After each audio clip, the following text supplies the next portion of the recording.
The conference room crisis, the conference room at Pierce Technologies, looked like a war zone. Empty coffee cups covered every surface.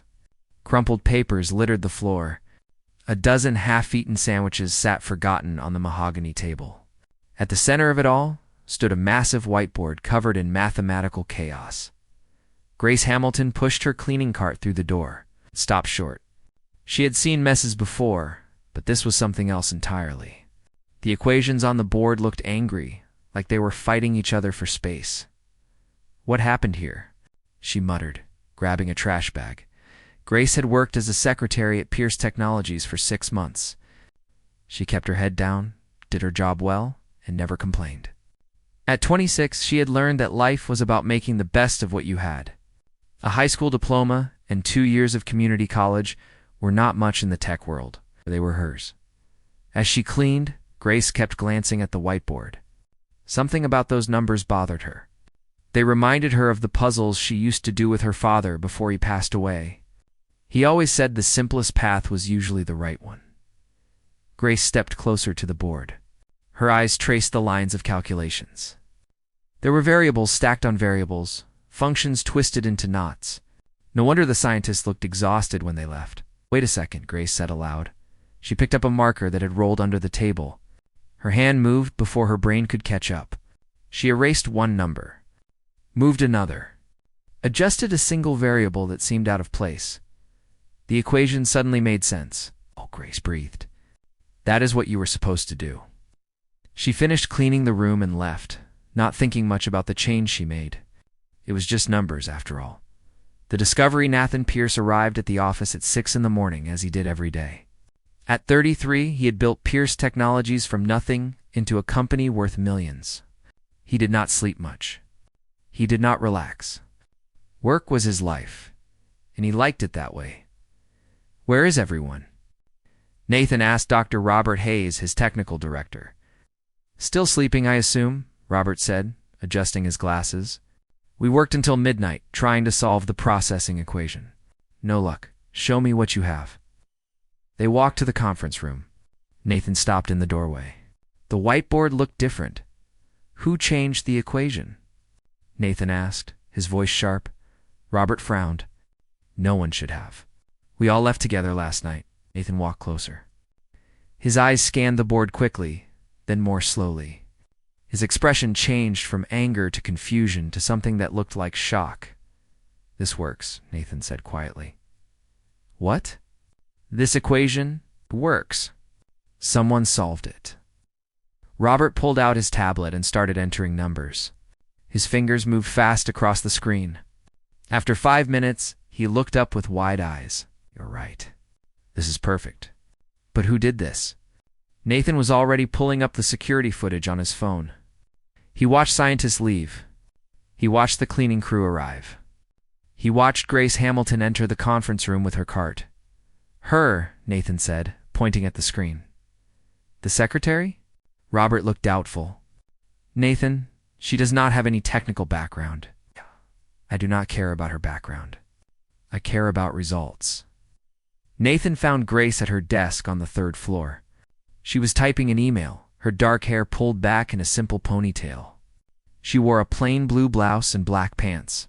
Nothing about her suggested she could solve problems that stumped 15 trained scientists. "Miss Hamilton," Nathan said. Grace looked up. "Good morning, Mr. Pierce. Do you need something? Did you touch the whiteboard in conference room A yesterday?" Grace hesitated. "Yes, I am sorry. I should not have done that. I was just cleaning and I noticed something that seemed wrong." "You noticed something wrong with an advanced AI processing equation?" "I guess. I do not really know what it was. The numbers just looked messy." Nathan pulled out his tablet. "What you did in 3 minutes is something my entire team could not do in 3 weeks." "How did you do it?" Grace shrugged. "I moved one number. It was in the wrong spot." "That simple?" "Sometimes things are simpler than they look. My father used to say that people make problems harder than they need to be." Nathan stared at her. He had spent years building a team of the smartest people he could find. They had degrees from the best schools. They published papers. They spoke at conferences. And this woman with no training had beaten all of them. The invitation, I want you in the lab tomorrow morning, Nathan said. 8 sharp. Why? Grace asked. To explain how your mind works. My mind works like everyone else's mind. You all just think too hard about simple things. Nathan almost smiled. Almost. 8 o'clock. Miss Hamilton. The next morning, Grace arrived at the research lab carrying coffee that was bigger than her head. The room was full of equipment she did not recognize, and scientists who looked at her like she was a zoo animal. Good morning, Grace said. This is awkward for everyone, right? Just checking. Daniel Park, the youngest scientist, laughed. The others stayed quiet. Nathan stood at the front of the room. Miss Hamilton, please explain to everyone how you solved yesterday's equation. Grace walked to the whiteboard. You were all trying to force a locked door open when the key was already in the lock. Could you be more specific? Jennifer Cole asked. She was a senior scientist with 3 degrees and not much patience. Sure, Grace said. You put this variable here? She pointed. But it belonged over there. You were so busy making the solution complicated that you forgot to check if it needed to be complicated at all. That seems too simple, Jennifer said. Simple works, Grace replied. You ever try to open a can with a hammer? Technically possible, but there is a thing called a can opener. Robert checked the math on his computer for the 3rd time. She is right. The solution is elegant. Elegant. Grace smiled. I am putting that on my resume. Nathan watched Grace handle questions from his team. She was confident without being arrogant, smart without showing off, and she made everyone laugh even though they were talking about complex technology. You will join the project, Nathan announced. As an observation assistant? I will what? Grace nearly dropped her coffee. You will attend meetings, give input when needed. Help us understand how you approach problems. Mr. Pierce, I have a high school diploma and I dropped out of community college to work. I am not qualified to work on artificial intelligence. You solved a problem 15 PhDs could not solve. That makes you qualified. Grace looked around the room at all the faces watching her. Some looked curious. Others looked doubtful. A few looked annoyed. Fine, Grace said. But I have conditions. Nathan raised an eyebrow. Conditions. First, I keep wearing my normal clothes. I am not pretending to be something I am not. Second, I still do my regular secretary work. This is extra. Third, if anyone treats me like I am stupid just because I do not have fancy degrees, I walk away. The room went silent. Deal, Nathan said. Grace picked up her coffee. Great, since we are teammates now, can I make a suggestion? Go ahead. Try taking a deep breath and not overthinking everything. Sometimes the answer is right in front of your face. She left the room. Behind her, the scientist started whispering. Nathan stayed quiet, staring at the door where Grace had just walked through. Dr. Hayes came up beside him. Are you sure about this, Nathan? No, Nathan admitted. But she is different. And sometimes different is exactly what we need. For the first time in years, Nathan felt genuinely curious about another person. He did not know yet that this curiosity would completely change his carefully controlled life. The new dynamic 3 weeks passed quickly. Grace became a regular presence at Pierce Technologies meetings. She sat in her usual corner chair, spinning a pen between her fingers. Whenever she was thinking deeply about something, the team had learned to respect her input. What started as skepticism had turned into genuine appreciation. Grace had a gift for cutting through complexity and finding the heart of every problem. The user interface keeps crashing, Dr. Hayes explained during a Monday morning meeting. He pointed at complex charts on the screen. The AI cannot process conflicting information without entering an endless loop. Everyone stared at the data. 15 minutes of technical discussion had gone nowhere. Grace stopped spinning her pen. Can I ask something that might sound silly? Nathan nodded from where he leaned against the wall. Go ahead. Why not teach the AI to say it does not know something? Silence filled the room. What do you mean? Jennifer asked. Grace leaned forward. When a kid does not know the answer to a question, they say they do not know and ask for help. They do not freeze up. Why can the machine not do the same thing? Robert blinked several times.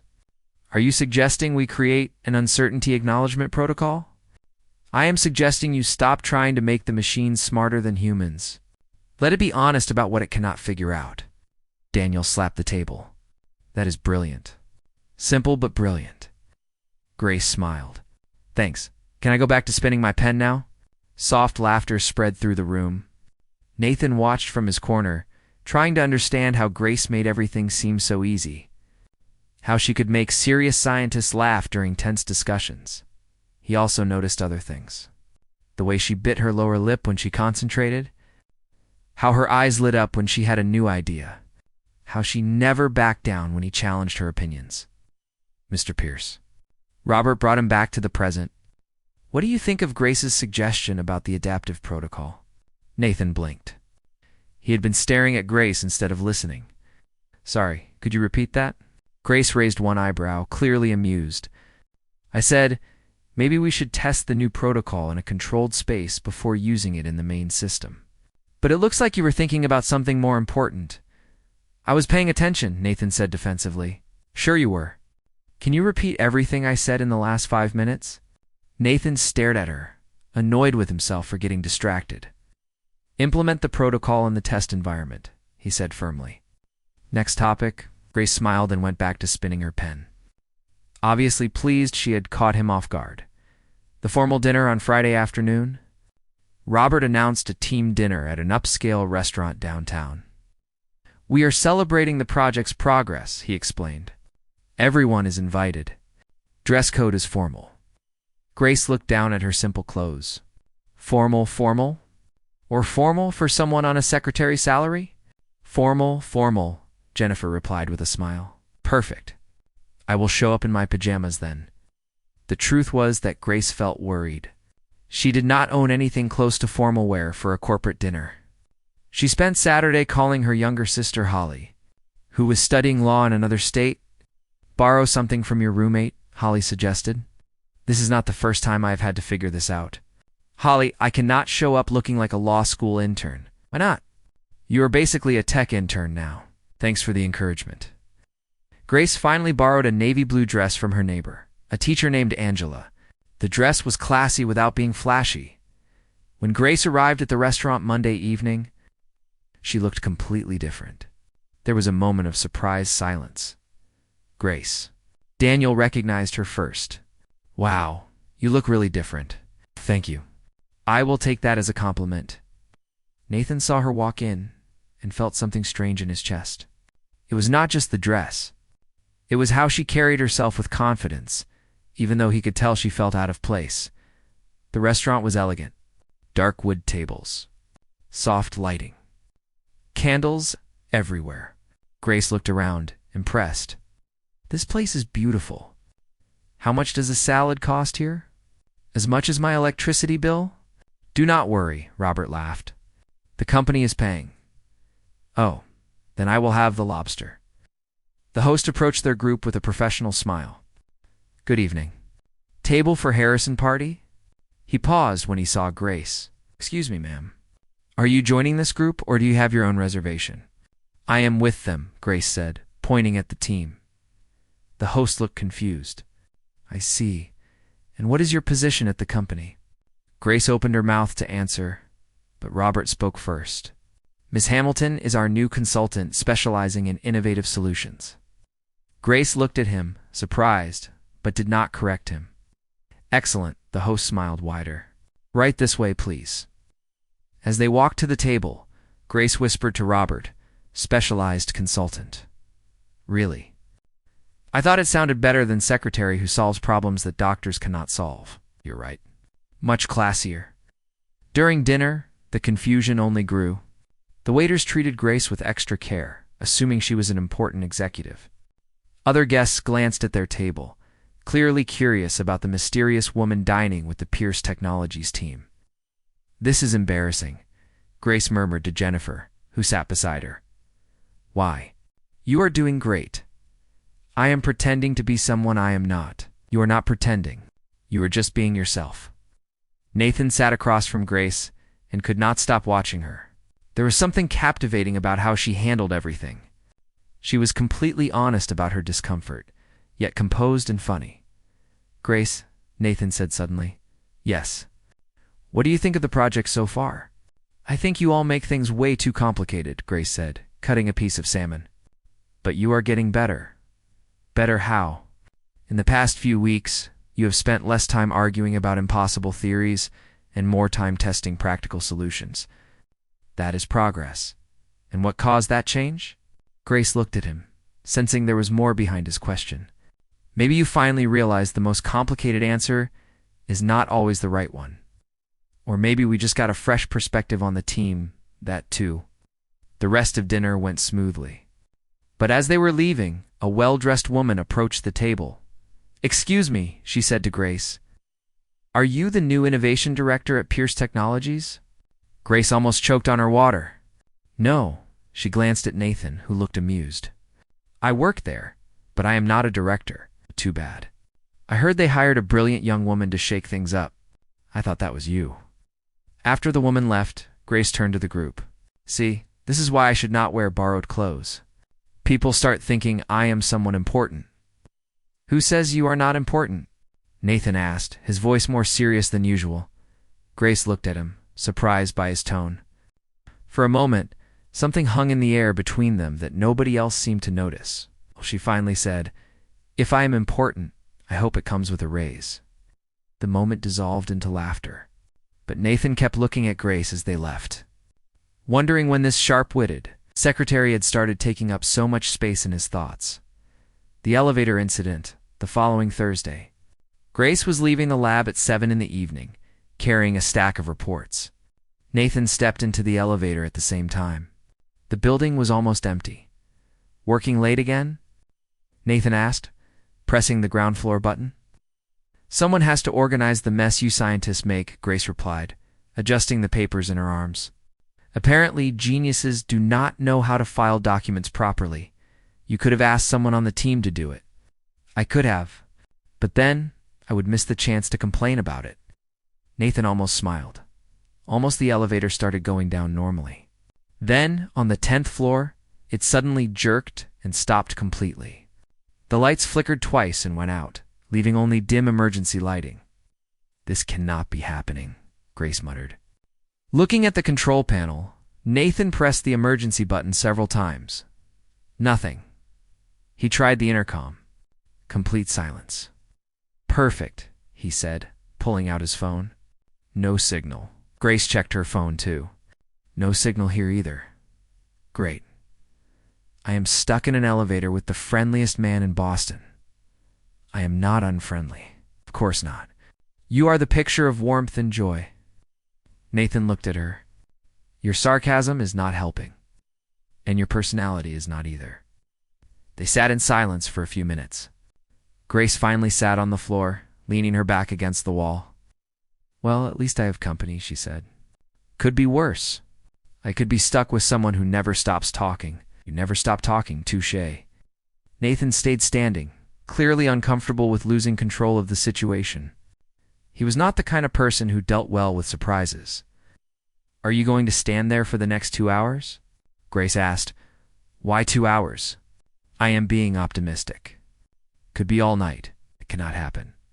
I have a conference call at 8. Grace laughed. Looks like you will have to reschedule, boss. Nathan ran a hand through his hair, frustrated. Finally, he sat down on the floor across from her. This is ridiculous, he said. What? Being stuck in an elevator or having to sit on the floor like a normal person? Both. Welcome to the real world, Mr. Pierce. Sometimes things get out of control. I do not like when things are out of control, I noticed. You are not exactly subtle about it. They sat quietly again. Grace sorted through her papers. Nathan stared at the ceiling as if he could drill a hole through it with his mind. Can I ask you something? Grace said after a few minutes. Go ahead. Why are you so intense all the time? Nathan looked at her. Intense. You know what I mean? Always serious. Always in control. Always looking like you are planning your next 10 moves. Do you ever just relax? I relax when necessary, Grace laughed. That is not relaxing.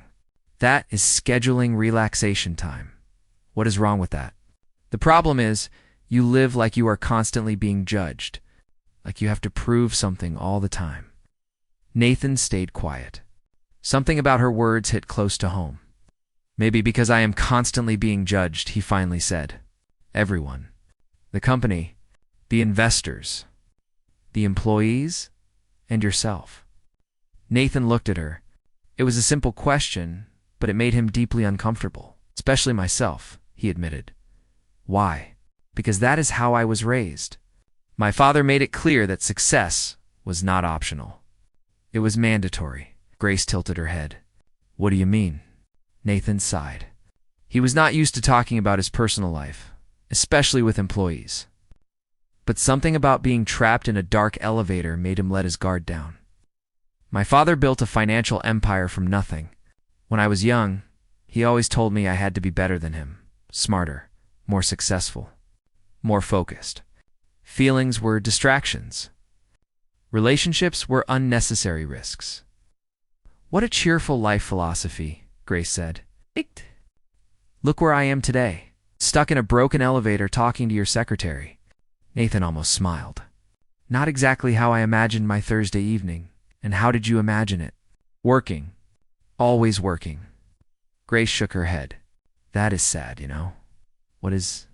You have a successful company, money, power, and your idea of a perfect evening is working alone in your office. What is your idea of a perfect evening? Grace thought for a moment. Anything that involves laughing with people I care about. Maybe watching a terrible movie and making fun of it. Or cooking something delicious and eating too much. Simple things. Simple, Nathan repeated. Yes, you should try it sometime. Try what? Doing something just because it is fun. Not because it makes money or builds status or has some measurable benefit, Nathan considered that. And you? Have you always been this easygoing? Grace laughed. Easygoing me? You do not know me at all. What do you mean? I work 2 jobs to pay for my sister's law school. I live in a tiny apartment because that is all I can afford. I borrow clothes for company dinners. My life is a constant juggling act, but you seem content, 'cause I am. Most of the time anyway. How? Because I chose the complications in my life. I chose to work extra hours to help Holly. I chose to live small so I can save money. I chose to be here at this company trying to make a difference. And when you do not choose, like now, stuck in this elevator? Exactly. Then I just do my best with the situation and try to find something funny about it. What is funny about being stuck in an elevator? Grace smiled.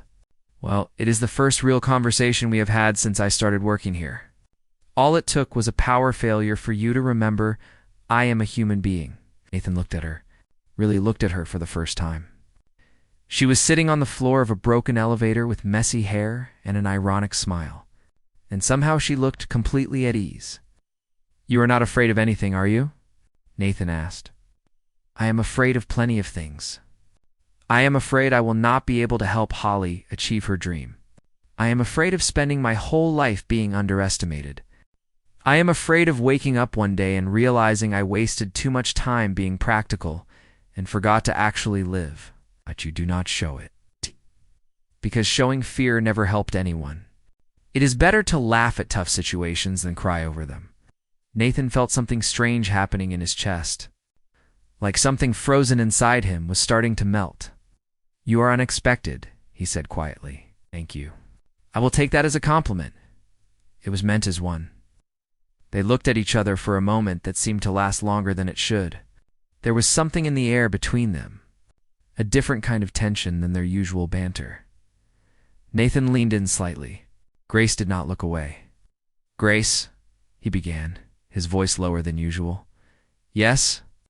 He moved closer. She did not move back. I stopped just inches from her face. Suddenly, the lights came back on. The elevator jolted and began moving again. The moment dissolved instantly. Nathan pulled back, running a hand through his hair. Clearly embarrassed, Grace blinked several times, trying to process what had almost happened. Looks like we are back to normal operation, she said. Her voice slightly shaky. Looks like it. The elevator reached the ground floor and the doors opened. Nathan stood up quickly and offered his hand to help Grace up. When their hands touched, they both felt something like an electric shock. Thank you, Grace murmured. You are welcome. They stepped out into the lobby in silence. Neither was quite sure what to say. Well, Grace finally said, "That was an interesting experience, it was. See you tomorrow, then. See you tomorrow." Grace started walking toward the exit, but then stopped and turned around. "Nathan, about what you said, about your father and success, you know you do not have to prove anything to anyone, right?" Nathan looked at her for a long moment. "Good night, Grace. Good night." She left the building. Nathan stood in the lobby, watching her through the glass doors until she disappeared into the evening crowd. For the first time in years, he was not sure of anything. The media storm Friday morning started normally. Grace arrived at the office with her coffee and a brighter expression than usual. The elevator conversation had created something different between her and Nathan. Even without fully understanding what happened, she felt hopeful. That feeling lasted exactly 15 minutes. Jennifer came running down the hallway, her face pale and a tablet in her hands. "Grace, you need to see this," she said without greeting her. "Good morning to you too. What is wrong? Did someone hack our system?" "Worse. Much worse." Jennifer handed over the tablet. On the screen was an article from the Boston Tech Journal with the headline, "Secretary without college degree solves problem 15 PhDs could, not at Pierce Technologies." Grace felt her stomach drop. How did they find out? Someone leaked it. The article has details only insiders would know. Grace read quickly. The article was not exactly mean, but its tone was condescending. It treated her like a curiosity, an interesting oddity. Even worse, it mentioned her humble background and lack of academic credentials. "This is going to cause trouble," Jennifer murmured. "It already is." They rushed to the lab where the whole team was gathered around a computer. Robert looked at Grace with concern and embarrassment. "Grace, I am sorry. We do not know how this got out." "Let me guess," she said, walking closer to the screen. "It got worse?" Daniel pointed to the monitor where several browser tabs were open. The article was republished by 3 tech websites, and social media exploded. Grace looked at the comments and felt like she had been punched. Most comments were harsh and full of prejudice. "This is the quality of experts at Pierce Technologies now? A cleaning lady solving AI problems? What a joke. Probably just luck. Anyone can guess a right answer sometimes. Pierce Technologies must be desperate to hire just anyone." There were worse comments. Some questioned her abilities. Some made fun of her appearance. Some were just cruel for no reason. "Everyone," Grace said, forcing a smile. "I have heard worse, right? I am not going to fall apart because of some internet comments." But even as she spoke, she felt the weight of each cruel word. This was not just about her. It was about everyone like her. People without fancy degrees, but with something valuable to offer. Nathan walked into the lab at that moment, clearly angry. "Can someone explain how confidential company information ended up in a news article?" "Boss," Robert began, "we are trying to find out. I do not want excuses. I want solutions." He looked at Grace. "I am sorry about this. I will sue the publication if I have to." "You are not suing anyone," Grace said, surprising everyone. "What do you mean?" "They did not publish anything false. I really am a secretary without a college degree. I really did solve a problem that PhDs could not. Those are facts. But the tone of the article, the tone is their problem, not ours. And suing will just bring more attention to the story." Nathan stared at her, clearly frustrated that she would not let him fix the situation. "Grace, this will blow over. In a week, nobody will even remember." "Oh, they will remember," she replied. "But that is not the issue." "Then what is?" Grace looked around the room at all the faces watching her with pity and discomfort. "The problem is that you are all looking at me like I am a victim who needs protecting. Like I cannot handle this myself." "That is not true," Jennifer said. "It is. You feel sorry for me. Poor little secretary getting bullied by the internet." Nathan stepped forward. "Grace, it is normal for us to care. You are part of the team, am I?" She looked him straight in the eye. "Because yesterday you all treated me like an interesting puzzle. Today you are treating me like a child who needs protecting. That is not fair, is it not?" Then why is everyone walking on eggshells around me? Why is nobody joking like usual? Why do you think I cannot handle a little criticism? The room was heavy with silence. Grace was right, and everyone knew it. Look, she continued, her voice calmer. I appreciate the concern. I really do. But I do not need you to defend me. I need you to see me as an equal. Nathan frowned. That is how I see you. You see me as a puzzle to solve. An interesting case to figure out. But not as a colleague. That is not. Yes, it is. And you know how I can tell? Because if it were Robert being attacked online, you would not offer to sue anyone. You would just tell him to ignore it and move on. Nathan opened his mouth to object, then closed it. She was right. So what do you want me to do? He asked. I want you to stop trying to rescue me and start treating me like someone who can rescue herself. The tension in the room was thick. Daniel cleared his throat. Grace, maybe we should hold a team meeting to discuss how to handle this. No, she said, grabbing her bag. You hold the meeting. I am going home.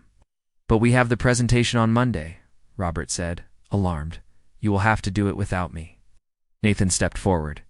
Grace, you cannot just walk out. Yes, I can. And I will. I need a few days to think.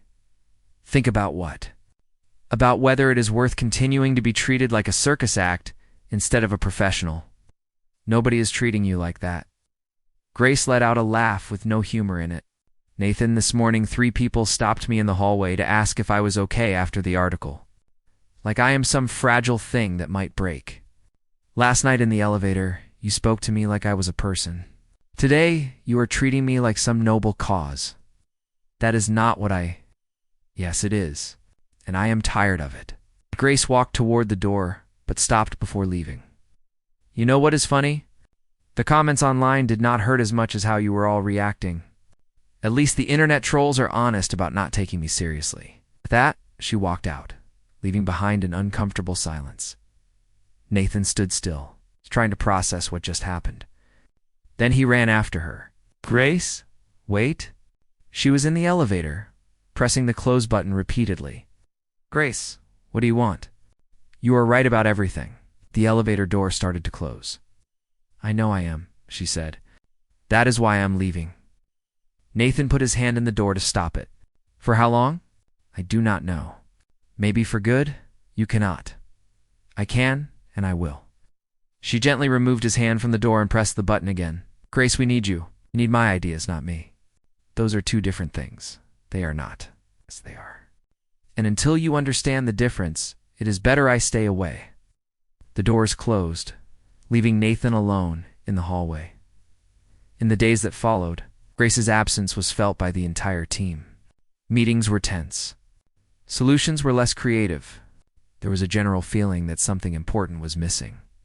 Nathan tried calling Grace twice. She did not answer. Robert suggested sending flowers. Nathan knew that would only make things worse. On Tuesday, Jennifer found Nathan looking out the window toward the parking lot. She is not back yet, Jennifer said. No, are you going after her? Nathan sighed. She made it clear she does not want to be treated like someone who needs saving, but you miss her. It was not a question. Jennifer had noticed how distracted Nathan had been. How he looked at Grace's empty chair during meetings, how his expression had become darker than usual. Everyone misses her, Nathan replied, but his voice was not convincing. Nathan, can I be honest? Go ahead. You do not miss her as a colleague. You miss her as a person. Nathan kept staring out the window without answering. Jennifer was right, and he knew it. The question was, what was he going to do about it? The conference preparation 1 week after Grace left, Nathan was preparing for the biggest presentation of his career. The Global Tech Summit in San Francisco attracted every major player in the industry. Being chosen as the keynote speaker was an honor that Nathan had earned through years of hard work. But as he rehearsed his presentation for the 10th time, something felt wrong. The slides were perfect. The data was flawless. The technical explanations were precise. It was also completely boring. The presentation is excellent, Robert said, reviewing the slides again. You are going to do great. Nathan murmured, staring at his notes without really seeing them. Boss, are you all right? You've seemed distracted ever since. Ever since our specialist in making complicated things simple decided to simplify her own life by leaving, Nathan finished bitterly. Robert adjusted his glasses. She might still change her mind. Today is her last official day. Nathan shook his head. Grace does not change her mind once she makes a decision. It is one of the things he's stopped himself. One of the things you what? Never mind. Let us go over the presentation one more time. Meanwhile, in her small apartment across town, Grace was packing the last items from her desk into a cardboard box. Officially. Her employment at Pierce Technologies had ended 2 hours ago. Her younger sister Holly called just as Grace was taping the box shut. "How are you feeling?" Holly asked. "Fine. Good. Better than expected, actually." "Liar. I can hear it in your voice. You are watching the conference live stream, are you not?" Grace looked at her laptop where the tech summit was playing. "Just professional curiosity. I want to see if Nathan can explain our project without using 20 technical terms per sentence." "Grace, you are torturing yourself." "I am just checking if I made the right decision, and did you?" Grace stayed quiet, watching the screen where Nathan was being introduced as the next speaker. "Ask me tomorrow," Grace finally said. The presentation disaster on stage at the San Francisco Convention Center. Nathan adjusted his microphone and looked out at an audience of over 3,000 people. CEOs, investors, tech journalists, industry leaders. It was the kind of event he usually handled with complete confidence. "Good afternoon," Nathan began. "I am Nathan Pierce, CEO of Pierce Technologies. Today, I am going to discuss the future of adaptive artificial intelligence." So far, so good? Nathan clicked to the first slide. "Our company has developed a revolutionary protocol that allows AI to process conflicting data without entering computational loops." He paused. The words felt empty, lifeless. He could see some faces in the audience starting to show that glazed expression Grace always mentioned, the look people got when they did not understand what someone was talking about. "This protocol uses supervised learning algorithms that—" Nathan stopped completely. He froze on stage, unable to remember what came next. His mind went blank. He stood there in front of 3,000 people, completely lost.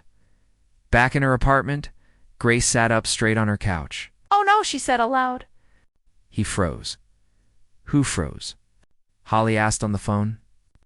Nathan. He is doing that thing he always does when he tries to explain technology without using real examples. He sounds like an instruction manual. Grace could see the exact moment Nathan realized he had lost his train of thought completely. He looked at his notes, then at the audience, then at the slides, searching desperately for a way to get back on track. "Sorry, Nathan," said into the microphone. "Let me start over." But when he tried again, the words came out even more technical, even more complicated. The more nervous he got, the more he hid behind terminology that only experts understood. Grace could not watch anymore. She hung up with Holly, grabbed her car keys, and rushed out the door, the rescue 40 minutes later. Grace was sneaking in through the back entrance of the convention center. As a former Pierce Technologies employee who had helped prepare the presentation, she managed to convince security to let her through. On stage, Nathan was clearly struggling. His presentation had turned into a series of complex graphs and explanations that even he did not seem to believe anymore. The adaptive processing module implements machine learning protocols using convolutional neural networks too. Grace appeared quietly at the side of the stage. Nathan saw her and for a moment looked even more lost. She gestured for him to keep talking and walked over silently. When she reached his side, she whispered in his ear, "Stop trying to sound smart and start sounding human. Remember our conversation about the AI that learns to say it does not know things?" Nathan looked at her, surprised. But something changed in his expression. Relief, recognition, hope, Nathan said to the audience, smiling for the first time since he stepped on stage. "My former director of strategic simplification always told me I made things too complicated." Soft laughter rippled through the audience. "So let me explain our project in a simpler way." He looked at Grace, who gave him an encouraging nod. Imagine you were trying to teach a very smart child how to make decisions. The problem is this child always wants to be absolutely certain before doing anything. The audience was paying attention now. Our solution was to teach the child to say, "I do not know," when uncertain, and to ask for help instead of freezing up. Grace smiled and started to walk off stage. But Nathan continued. The person who came up with this idea does not have a PhD, did not study computer science. But she understood something 15 specialists could not see. Sometimes the simplest solution is the best one. Grace stopped, surprised that he was talking about her to an audience of 3,000 people. You know why she could solve the problem? Nathan asked. Because she did not know it was supposed to be impossible. Nobody told her certain solutions do not work. Nathan was in his element now. He told the story of the project in a way everyone could understand, using simple analogies instead of technical jargon, telling stories instead of listing specifications, keeping the audience engaged from start to finish. When he finished 20 minutes later, the audience rose in a standing ovation that lasted almost 2 full minutes. Backstage, Grace leaned against the wall, watching Nathan receive congratulations from other speakers and organizers. She was about to slip away quietly when he saw her. "Grace," Nathan said, walking over quickly. "You came. I saw you freeze on the live stream. Thought you might need help." "I did need help." He stepped closer. "Thank you. You are welcome. It was a good presentation once you stopped sounding like a technical manual." "Grace, about what I said on stage, you did not have to do that. Talk about me in front of all those people." "I did have to, because it was true." They stood in silence for a moment, the noise of the event buzzing around them. "How are you?" Nathan asked. "Good. Better than expected, actually. And you? How are you?" "Terrible. Absolutely terrible, because of the presentation." "It went great after I showed up." "Not because of the presentation," Nathan interrupted. "Because of you." Grace looked at him carefully. "Nathan, these past 2 weeks have been the worst of my professional life. And not because you are missing from the project. It is because you are missing from my life." Grace crossed her arms, protecting herself. "What do you want me to do with that information?" "I want you to know you were right about everything. I am cold, calculated, scared of feeling anything real. And has that changed? Not completely. I am still scared. But now I am more afraid of losing you than I am of getting hurt." Grace studied his face, looking for signs this was just another emotional moment he would deny the next day. "Nathan, the last time we had this conversation, you decided it was better to keep things professional. Last time I was a coward. I still am, but I realized something." "What?" "You are the only person who makes me want to be less of a CEO and more of a human being." Grace felt something shift in her chest, but she did not lower her guard completely. "And what exactly does that mean?" "It means I want to try for real this time. No running when things get complicated. No pretending my feelings are just excitement from a moment. If it does not work, at least we will know we tried." Grace looked at him for a long moment. Seeing sincerity in his eyes, she had hoped to see for weeks. "Nathan, do you have any idea how frustrating it is to care about someone who is afraid to care back? Now I do. And are you sure you are ready to stop running every time things get real?" "I am not sure about anything, Grace, except that I do not want to live without you anymore." Grace sighed, feeling her defenses begin to soften. "You are really impossible. You know that?" "I know. And you have terrible timing for important conversations. I know. And you will probably drive me crazy." "Probably." Grace shook her head, but a smile was forming on her lips. "Well, at least you are honest about your flaws. That is a start." "It might be." Nathan took a step closer. "Grace, I know I have no right to ask this after how I treated you. But will you give me another chance? A real chance this time?" Grace looked into his eyes and saw something she had never seen before: vulnerability, hope, real emotion without walls. "On one condition," she said. "Anything. You have to promise that when things get hard, when you get scared, when your instinct is to run away, You will stay and talk to me instead, I promise. And you have to stop treating me like a puzzle to solve and start treating me like a partner. Will. And you have to accept that I am going back to Pierce. Technology's not as your secretary. Not as some interesting experiment, but as a real member of the leadership team. Nathan smiled. Deal. Although technically you would be coming back to a company that desperately needs you. Desperately. The past 2 weeks have been a disaster without you. Robert tried to simplify an explanation yesterday and somehow made it more complicated. Daniel accidentally used the word synergy 5 times in one meeting. And I personally turned a simple email into a 3-page technical document that nobody understood. Grace laughed. A real, genuine laugh. You are all hopeless without me. Completely hopeless. Fine, Grace said. I will come back. But I have new conditions. More conditions. I want a proper title. Director of Innovation Strategy. Done. I want a real salary that reflects my contribution. Done. And I want my own office with a window. Nathan smiled. Done. Anything else? Yes. One more thing. What is it? Grace stepped closer to him. I want you to kiss me. Right here. Right now. In front of all these people. So I know you are not going to pretend tomorrow that this conversation never happened. Nathan looked around. Convention center staff were walking past. Other speakers were still nearby. Anyone could see them. Grace, there are people everywhere. No. That is the point. Are you brave enough to show you mean what you say? Nathan looked at her face, saw the challenge in her eyes, the hope underneath her confident exterior, the vulnerability she was trying to hide. He did not hesitate. Nathan pulled Grace close and kissed her. Not a careful, measured kiss. A real kiss that said everything words could not. Grace wrapped her arms around his neck and kissed him back.